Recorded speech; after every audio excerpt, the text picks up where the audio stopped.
What if AI could be a profit center for your business? No, I'm not talking about some infomercial type sleazy product. No, I mean, what if your business could be AI-ified? I personally think that every service centric business could do this. And 2024 is the year to start thinking about it. But how, you ask? Well, I don't know exactly. So I'm bringing my friend Jeff Hunter on the show today to discuss this very topic.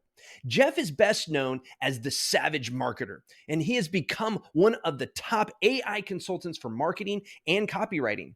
He's the creator of the AI persona method, and he's consulted over 100 companies on how to integrate AI solutions to increase margins and reduce overhead for just about any type of business. So let's see what he has to say. Welcome to the Buzzworthy Marketing Show.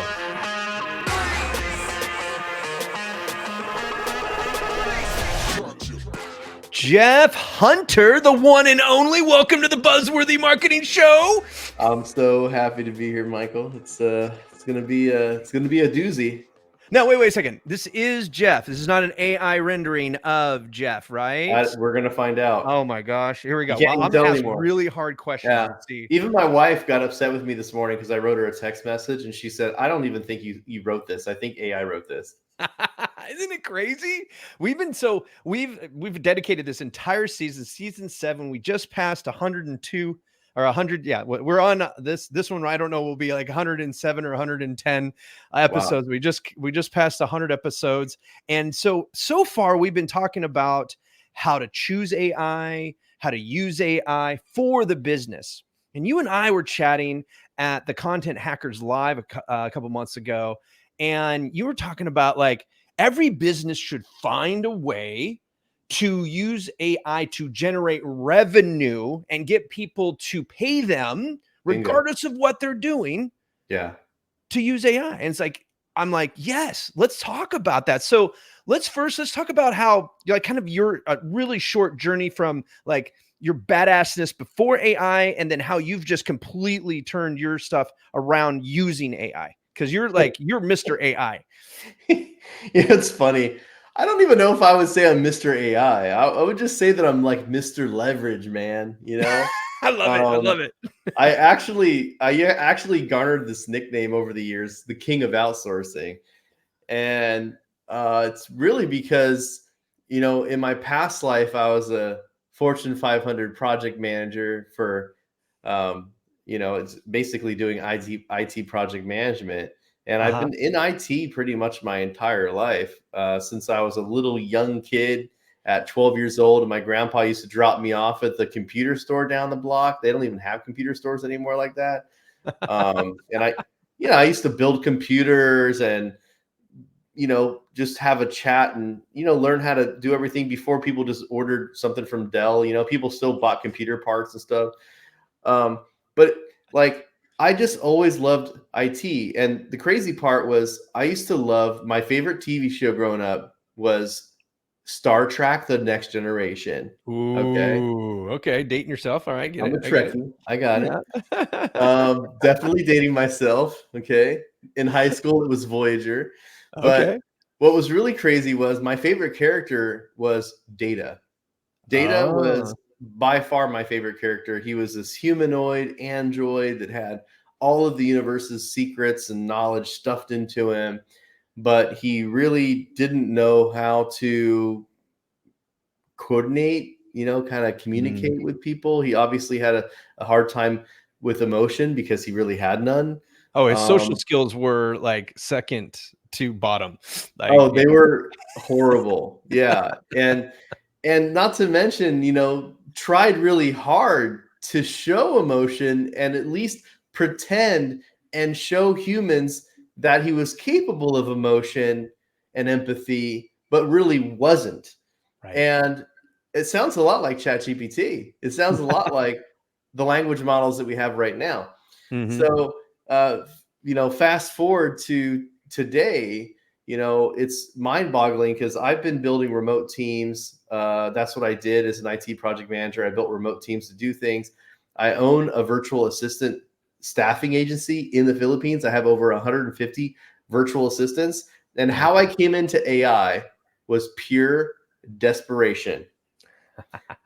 When ChatGPT came out in November 2022, I said, oh my gosh, why would someone even hire a VA, a human, when you can have an artificial intelligent virtual assistant for free, right? I totally agree. I had that kind of come to Jesus moment, and I basically flew to the Philippines in December of 2022. I created an AI division of the company, a task force, and said, guys, we got to figure this stuff out before it figures us out. Right. Did you feel like the CEO of BlackBerry when like the iPhone came out? Man, when the iPhone came out, BlackBerry thought they were still the better option. Right. I was That in was the fear for my downfall life. of the BlackBerry eventually, right? So yeah. So you're I saying was thinking we like ain't going to this. be the BlackBerry. It was way worse than the CEO of BlackBerry, because I was thinking like, man, why would people? No, you know what I felt like? I felt like that's what it was. I felt like the horse buggy driver when Henry Ford introduced the automobile. That's what I felt like. I love it. Well, somebody at the conference that we were at in Austin said something like AI is to the human race as language was. That's how transformational AI is going to be to the world and how it impacts the human life, period. Yeah, and it's so primitive right now. It's almost like, this discovery of AI is almost like inventing, humans inventing the first tool, like the first hammer, like Right. think about all the things that were built because of the invention of the hammer, right? The invention of the nail, like it's kind of mind boggling if you think about it, because it's so primitive right now, and like I said, when it comes to that comparison between the buggy driver and BlackBerry, whatever, like I was thinking as a human virtual assistant company, why would someone hire a human when they can hire an AI for free that never complains, never gets tired, never calls in sick to work, never rolls their eyes when you ask for a revision, doesn't poach your clients, can be trained way faster than a human, can absorb massively large amounts of data, and it's just nuts. Like what AI can do is so crazy. And yet we're still on the precipice. Yeah, this is not even year 2. Right. And it's We're not even in year 2 just yet. scratching the surface. So all right. So you had this task force. What did you discover in these last couple of years then? Now you're in year 2 of this. So when we did the powwow with the team, I discovered 3 things. Number 1, AI gave my human virtual assistants superpowers that they didn't have before. For example, my Filipino VAs, like you can tell the difference between an American English versus a Filipino English. You can just tell 100%. every time you call up Comcast or whatever and you got to pay your bill, like you're going to talk to a call center in the Philippines and you can tell, like even today I had to call up and cancel some tickets for a flight coming up. And I totally knew right away that person was a Filipino call center agent, because I was canceling a ticket for my wife, and she immediately said, well, you want me to cancel this ticket for Mom Anna? That's my wife's name, Anna. I said, Mom Anna. That's totally Filipino. So, but I never in the past would have my Filipino VAs do massive amounts of content for me because I wanted it to be in very good American English. So social media posts, email newsletters, email marketing, landing pages. I mean, think about all the product descriptions for e-com businesses and things like that. Like now you can use AI to do that. And what I've found is the best way to get leverage out of my own human virtual assistants is to create AI models, basically, that are already pre-trained, what we call AI personas, that are already pre-trained AI on how to do things. And then the VA is just the operator that says, hey, I need you to do this. I need you to write a social media post about this. And that AI is already trained to do so. So that's number 1. It's become the superpower. Number 2 is that people still don't want to do anything. No. All right. Oh no. What's What was the statistic that said like only, I want to say a ridiculously low percentage of businesses are even looking at AI, or not to say even using it, but not even looking at it yet. November 2023, not that long ago, the US Census came out that showed only 3.8% of businesses in America use AI. 3.8%. Crazy? That crazy? And So then like this one is out of why, five by have the way, even looked at when it. you opened up with the topic for the day, okay, that was number 3. See, I'm glad how you came into that. Okay, the first thing that I learned was that it now augmented humans to do more. Number Right. 2 is that humans still didn't want to do anything, and they would rather pay for another human to use AI for them. Which brings me to number 3. I made the most money profit I've ever made as a consultant last year. I did $282,000 as my first year as an AI consultant, Nice. teaching people how to use AI in their business. Oh, I love it. Okay. I love it. I love it. That's a mind-blowing statistics. And think about this. 3.8% of businesses use AI. Mm-hmm. Business Insider just got done publishing an article that says 90%, over 90% of all potential employers right now are searching for someone who knows how to use AI and ChatGPT. Isn't that crazy? So let's think about this disparity gap between the businesses that are using AI, 3.8%, and the businesses that want to use, which is what, 96.4%, 2%.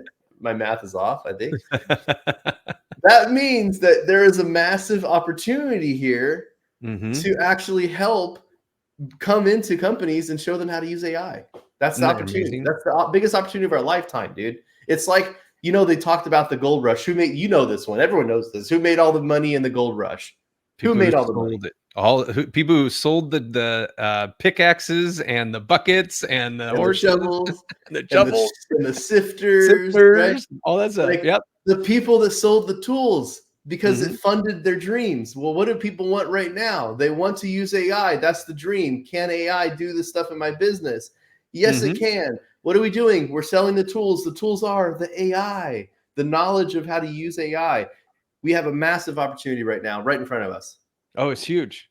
Right now, we're putting together a master class on how to utilize AI to basically do your entire year's worth of social media without losing your own voice and spending less than 5 days to get a whole year's worth done for you. That's wild. It's amazing. Like And by it the way, it's businesses will leverage. pay a lot of money for that. They You, will. I so hope not only so. can you do it for yourself, but people can pay a lot of money for that. Yeah. And like how much are people paying for social media managers on the team? Oh. $4, $5, $6,000 a month for some Oh yeah. salaried employee who only Oh works yeah. 8 hours a day and Mm-hmm. probably spends an hour of that sitting on the toilet. And they're not, I mean, and it's amazing because we're just talking about marketing. There's ways AI is impacting other service-based businesses out there, right? And I think that it's going to be those innovators in those different industries. I mean, when you think about just like home service businesses, right?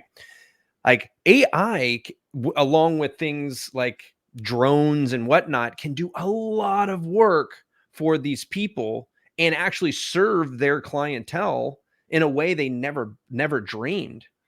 Right? Like you can have. I just moved, and I want somebody to mow my lawn, and so I had to call 3 people, and each of them had to send somebody out here to come and look at the lawn and that whole nine yards, Survey. survey it, all that good stuff. Instead of in I bet you in less than 6 months, one of these companies could figure out how to use create a GPT that could go to Google Maps, find my lot number, identify how much lawn I had, because they're just doing a mathematical equation when they come and look at it. It's like, oh, it looks like it's about a quarter, 3/4 of an acre, and there's about this much percentage of the lawn, blah blah blah. The ChatGPT can do it just like that, right? So if they had that built in, it's like, okay, I'm going to pay you. You're going to get my business faster. I'm going to pay you because you're using that AI, right? But what if the AI could then look at your lawn for you, and then it says, hey, by the way, you need more sodium, or you need more whatever in in whatever right? Like, they could use AI, get paid to use AI for you to get me the information I need about my lawn, Totally. right? I just got done seeing it. Have you ever seen TikTok Shop? You seen that? So I have ADHD, and TikTok is the devil. So I yeah, it cannot is do horrible. But TikTok Shop just came out, and now you can sell other people's products. So now everybody's doing ads for people that are selling on TikTok. And I like watching the ads, because as a marketer, I like to see what's working, right? right. What's getting attention. Sure. But I was thinking about my very first like entrepreneurial job that I ever did was when Uh-huh. I was it was summertime and I was in high school, and I was a huge swimmer. I was on the water polo team. I did swimming. And you know what we'd always do? Pool service. We would clean your pool, check your chemicals, whatever else not. I saw an Mhm. advertisement for a robot that's less than $300 that you literally plop into your pool and it automatically cleans everything. Oh, isn't that And I'm amazing? just like, wow, battery operated, doesn't have to plug into anything. You just drop it in your Nice. pool, it automatically cleans everything. Oh, isn't I'm that just like, amazing? right? Like, we're That is at this crazy amazing. age where, and not to mention, if you have an existing service-based business and you're adding an AI element to your business, it's going to increase the value of your business. It's going to 100%. increase the value of your business. If you're looking to ever exit your company, if you have some sort of an AI tool to it. um, uh, One of my friends, Molly Mahoney, I love one of the things that she's trademarked called AIify. It's so funny. Like, if you can AIify this, what your programs are. Is if you're a course creator, and you have some sort of an AI tool that does actually part of the work for your students to get Right. them better results. I truly believe that right now we can use AI to get more results faster, Mhm. solve bigger problems, and obviously get paid more. Mm. And that's what's exciting to me, and not just as a marketer, but just like right now, I'm actually working with a university out of Florida who has asked me to come in. I'm actually flying out to Vegas tomorrow to shoot the content for it, and I'm going to be having a little credentialed program.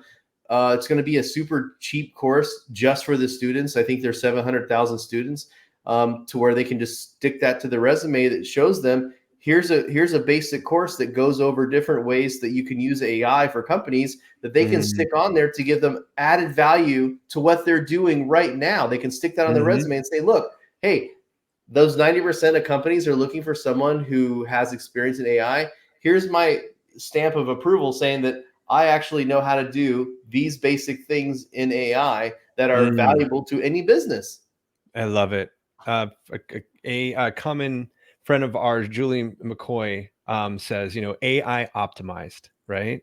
Yeah. And I think that when people understand how to use AI well, it breaks the barrier. Ever hear the Venn diagram? Good, fast, cheap. And you have to pick two. Yeah, and you have to pick two. You can just pick two. I think that people always try to figure out how they can do good, fast, and cheap. And one of the things you just said, like just a couple minutes ago, is that you can pay more, right? People, I always tell people, half of the clients that I bring on are like not paying and charging enough, right? And Yeah. I hope that now that people go, well, it doesn't take long to get it done, that they don't try to break that Venn diagram and say, well, I can get it good because I'm leveraging time through AI, so it's fast, so I can be cheap. And one of the things I want to tell the audience is like, don't discount your ability to get out of AI what you get, because it's what you put in that dictates what you get out, because it's There's an crap in, crap age-old out still. story. There's an age-old story, Michael, about the mechanic that was hired to get the Titanic to actually go and start. Do you hear Okay. about that one? I haven't actually heard this one, so You I'm very probably have. interested. I just laid it out for you in a way that you're like, oh, really? They were having a hard time. Imagine spending all this time building this giant ship, and the motor just wasn't turning on. it just wasn't turning over. They had a problem. They had their engineers go all out trying to figure it out. They did assessments. They figured it out. They tried different fuel. They tried different ports. And is it getting enough oxygen? What's going on? I don't know what's happening.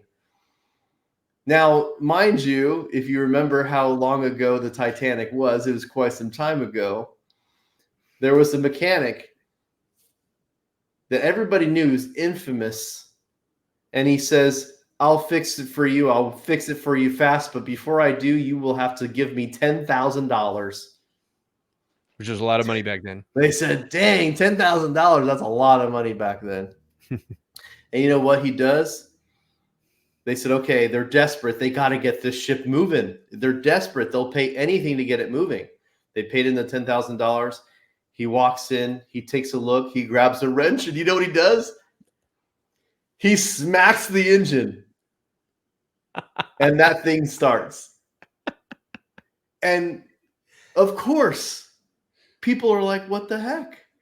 Right? Why? I don't understand. I don't get it. And he goes, you know what? I got that thing started for you. Record time. Doesn't matter how I fixed it. I did it. He was able to get it going. And see, that's the thing that people don't understand is the amount of time and experience that he had to know exactly where to hit that engine to get it going. He knew. He looked at the engine. He knew exactly what was going on, right? All you had to do was hit it. Even though it was the simplest solution and it took very little time, it was solving the most massively horrible and hard problem for them. And see, that's the thing. People will pay for you to fix big problems. People will pay to fix big problems. And here's what I love about AI. AI allows you to fix really big problems really fast, okay? But you have to have the knowledge. And a lot of times what you said, Michael, is very interesting because a lot of times people don't have a lot of value in their own experience and knowledge. And that's scary, right? Now, that should be something that we all work on as one of those they call limiting beliefs where we say, oh, I mean, it really wasn't that valuable. But it was. Because they couldn't figure it out themselves, right?